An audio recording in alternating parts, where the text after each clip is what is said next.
right, folks. So we're back talking about the Tim Pool and Sam Seder debate, whatever you want to call it.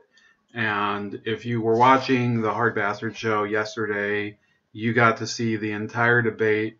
Now, I think that Hard Bastard, he likes to show stuff in their entirety, whereas I like to dig into them and look with detail and into the weeds. So you can catch my part 1 and part 2 that were published last week.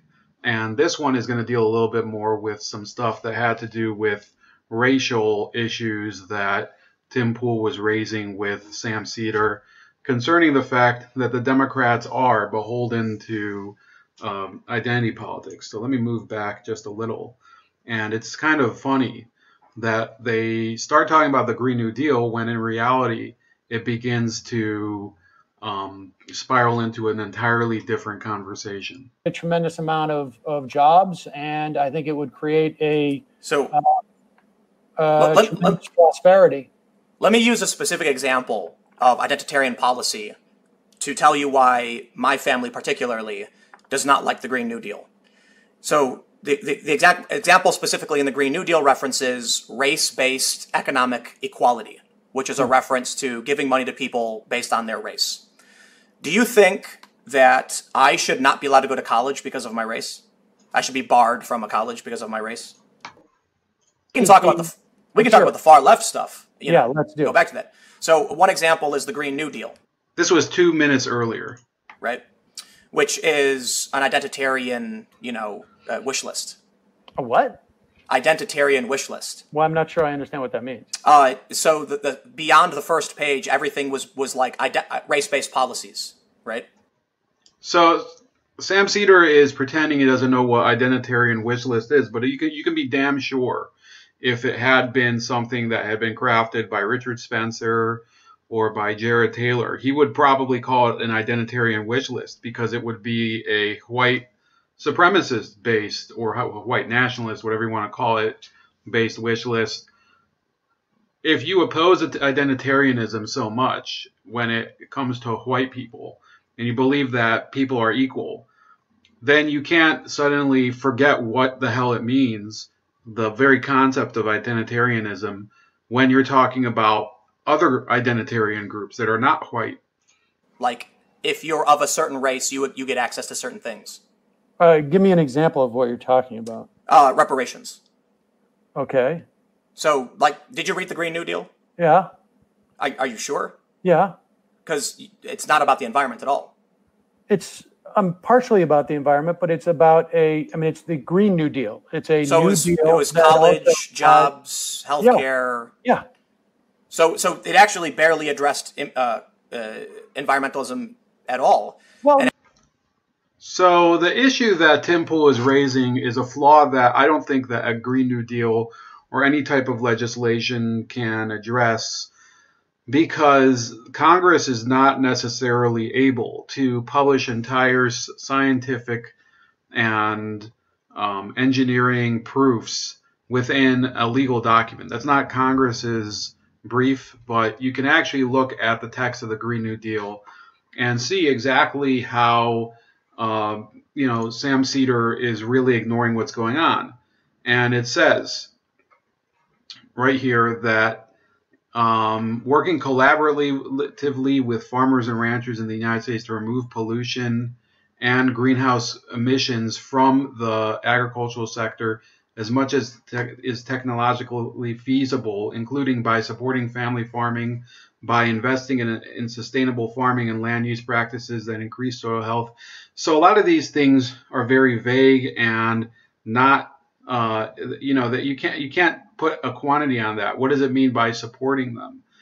And it says, this is, subclause E. It says to promote justice and equity by stopping current, preventing future, and repairing historic oppression of indigenous peoples, communities of color, migrant communities, deindustrialized communities, depopulated rural communities, the poor, low-income workers, women, the elderly, the unhoused, people with disabilities, and youth. So yes, there is some racial disparity over here. It says here, whereas climate change pollution, okay, here it even says 3, the greatest income inequality since the 1920s. So income inequality, when you talk to a progressive, is closely intertwined to the issue of environmentalism. That's why they call it environmental justice now. They call it, the green justice movement, things like that. So it says the top 1% of earners accruing 91% of gains in the first few years of economic recovery after the Great Recession. Again, that's not really in and of itself an environmental issue. It is a class-based issue. It is an economics issue. B, a large racial wealth divide amounting to a difference of 20 times more wealth between the average white family and the average black family. And C, a gender earnings gap. So this is putting in gender identity. I don't know where they put in the whole thing with transsexuals and all that, but I'm sure if they had enough time, they would have jammed more of that into there. A gender earnings gap that results in women earning approximately 80% as much as men at the median. So that's again throwing in the gender wealth gap or gender pay gap, I should say, when in reality it doesn't bear out when you're talking apples to apples between men and women in the same position. Whereas climate change, pollution, and environmental destruction have exacerbated systemic racial, regional, social, environmental, and economic injustices referred to in this preamble as, quote, systemic injustices by disproportionately affecting indigenous peoples, communities of color, migrant communities, deindustrial. So they go through it two times. Two times they go through this whole roster of inequalities based on gender, class, race, especially race. So yes, it is an identitarian document. It actually included race-based equity. No, it calls for right, getting rid of planes. Not getting rid of planes. It calls for a dramatic decrease in our carbon emissions. It calls for retrofitting every building in the country. Does that sound reasonable? Does it sound doable or reasonable? Reasonable. To ask to retrofit every building, switch to high-speed trains, to bring about race-based equity policy, which is what it is. I don't know that we'll be able to achieve all of it, but yes, I think it's. So by saying that he doesn't know whether they can achieve all of it, Sam Seder does admit that this isn't really reasonable. A reasonable plan would be something that is realistic to implement. And for him to say, well, are we going to be able to retrofit every single building in order to achieve this because there's some sort of impending Armageddon due to climate change? No, but it would be a nice step towards avoiding that Armageddon. If you think that there's an Armageddon coming, you can't go half measures. You have to go the whole hog. Go big or go home. That's the way Lyle Alzado used to say when he played for the Raiders. A great goal to set, yes. In fact, I think it would create a tremendous amount of jobs, and I think it would create tremendous prosperity. Let me use a specific example of identitarian policy to tell you why my family particularly does not like the Green New Deal. So the exact example specifically in the Green New Deal references race-based economic equality, which is a reference to giving money to people based on their race. Do you think that I should not be allowed to go to college because of my race? I should be barred from a college because of my race? Do I think that you should be personally barred? Yes. So if let's say I have a kid, do you think that my child should be not allowed to? Let me try and make it clear. Should there be a higher standard for me based on my race to enter a university? Higher standard, not an average. A higher standard. A higher standard. Well, I mean, I don't know what your race is, but I think if you're asking me, do I think that we should have, and of course, quotas are no longer allowed, but Do I think that we should, higher education institutions should seek to have greater diversity? Yes. So let me ask you, if So let me step in there. I'll put in my point of view here. I think that in terms of state universities and colleges, there should be no racial preference. But if a college wants to say that they'll only accept Mexican students, they'll only accept Russian students, they'll only accept white students, they'll only accept black students, like HBCUs used to be, they'll only accept Catholic students, I don't really care personally. I would not probably go to a college that only accepted Catholic students. The fact of the matter is that most Catholic colleges accept students of any religion because all they care about is having people come in and spend their dollars there as opposed to going to the other college a few miles away. And that, I think, has brought about a breaking down of segregation much greater than any sort of race-based preference policy like affirmative action. The idea that if you want your college to be marketable to as many people as possible, you wouldn't discriminate against people based on their race. You would try to get people to come in as much as they can, or not just race, religion, based on gender. There's far fewer women's only and men's only colleges. Now there's a niche market for all of those. There's a niche market for colleges where there's only men. There's a niche market for women's only colleges. There's a niche market for colleges that are predominantly black. If people want to go to a college that is predominantly white, I personally, of course, I look, if you look askance at one, then why do you have a problem? Why don't you have a problem that there are HBCUs? After all, black people are capable of going to any college nowadays in the United States. Why would you have colleges that limit their student body exclusively to blacks as much as they can? Based on the current existing policies, not on whether they should or should not be diverse, would you be willing to tell a child they are not allowed to go to a certain school because of the way they look? Well, I don't think any child, any specific child, you would be able to tell which child is or is not allowed to go to a school. I mean, it's not a question of being allowed. But the policies are in effect right now. Well, I mean, yes. In fact, I also have some bad news for you, that if you come from certain parts of the country, you are weighted, your admission into a college is either weighted positively or negatively. Are you aware of that? Sure, but I'm talking about how someone looks, nothing else. How someone looks? So this is another area where Sam Seder is trying to muddle the conversation by bringing in a different type of discrimination. Meaning, for instance, if you were to talk about the Indiana University, IU, over in, where is it, in Bloomfield or Bloomington, Indiana.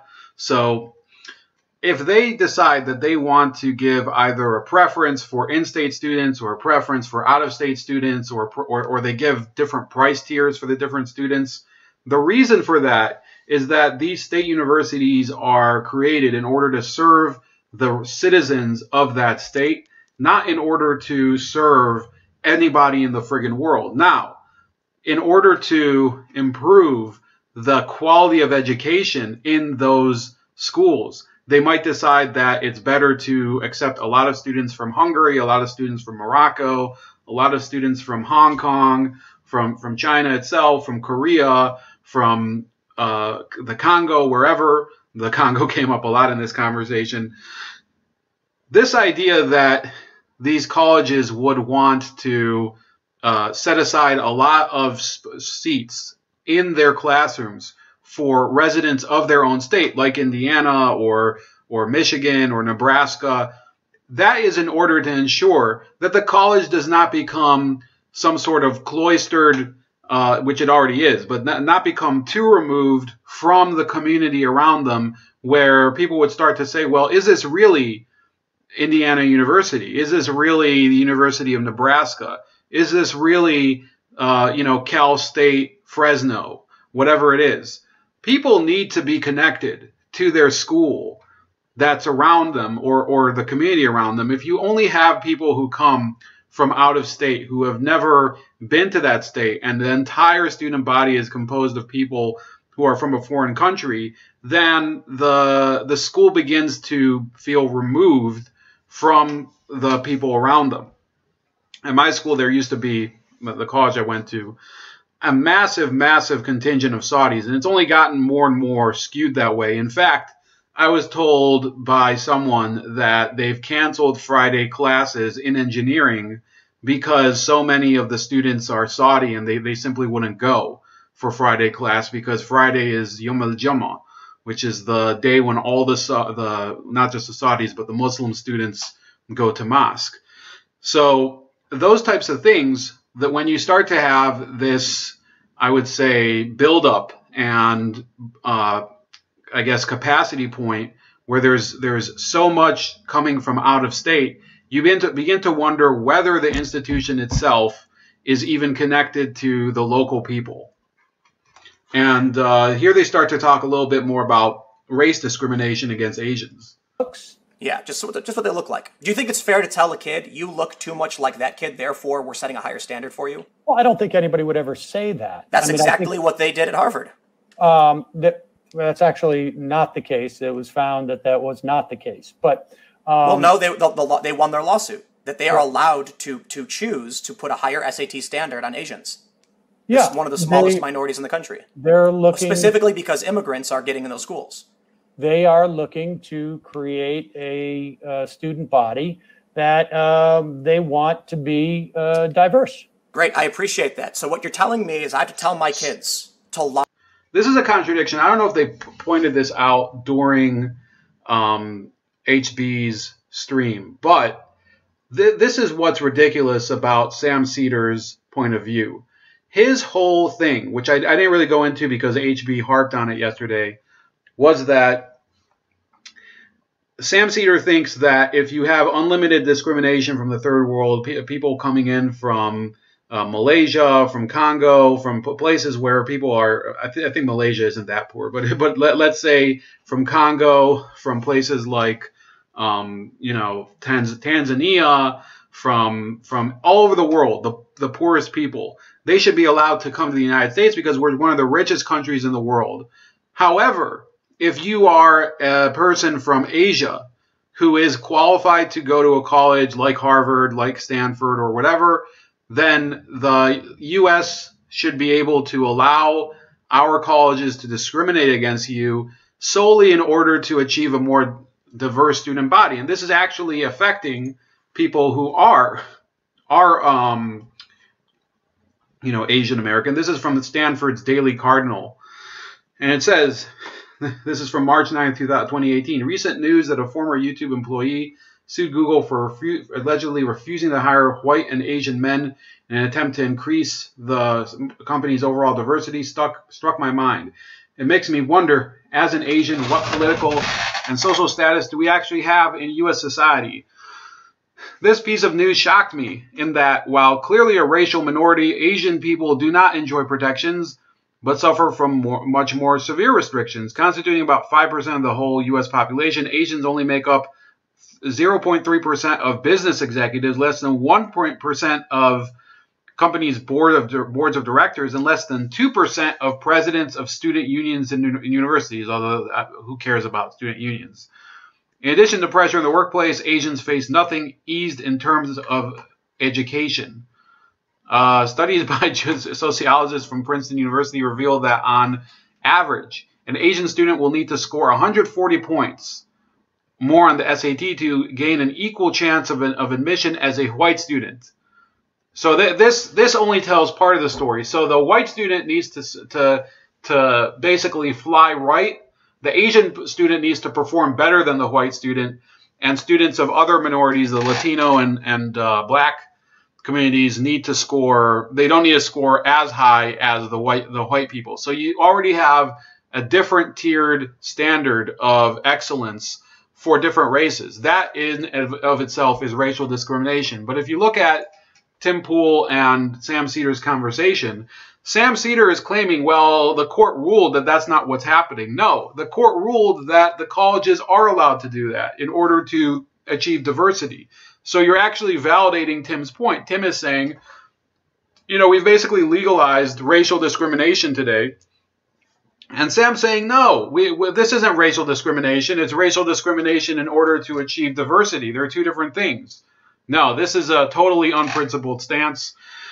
And he seems to be just grasping at straws for ways to justify something that he should know is not really a practical way to deal with poverty in minority communities. And make